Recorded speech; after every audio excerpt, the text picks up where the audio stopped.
Вот что означает оставлять машину под навесом. Снегопад на этих выходных был настолько сильным, что не выдержал навес на одном из крупных авторынков Бишкека. Конструкция обрушилась на десятки машин, в которых на тот момент, к счастью, никого не было.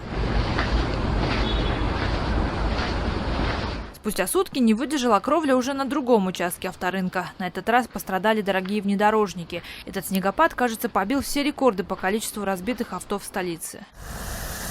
Из-за обильных осадков на припаркованные машины падали ветки, а иногда и целые деревья. В разных частях города под их стволами остались десятки машин. Опасность до сих пор подстерегает и пешеходов. Прогулки в бишкекских парках сейчас сродни самому экстремальному развлечению. На голову прохожего может упасть ветка, не выдержавшая тяжести снега, ну или целое дерево, под которыми как спички ломаются железные фонари.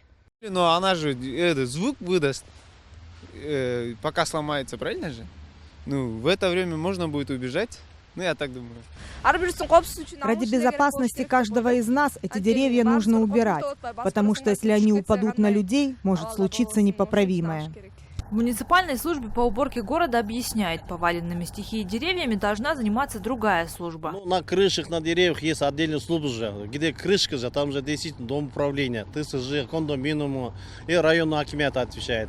А за счет зеленых насаждений сейчас занимается зеленстроем. У Тазалыка, говорит чиновник, сейчас другая проблема, как бы очистить город от снега. Спецтехники на миллионный город всего ничего. 21 снегоуборочная машина и 4 трактора, да и те ломаются чуть ли не каждый день.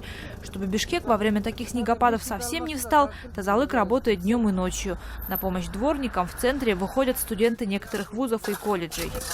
Потому что бабушки ходят аккуратно с сумочками, а тут лед, подскользнулась, упала, и как бы мы виноваты, то, что тут сломали все. Холоднее обычного в эти дни во всех регионах республики. Только в одном Бишкеке за минувшие выходные зафиксированы 2 случая смерти от переохлаждения. Такие заморозки, по прогнозам синоптиков, продлятся еще как минимум неделю. Дибек Бегалиева, Акылбек Балтабаев. Настоящее время. Бишкек, Кыргызстан.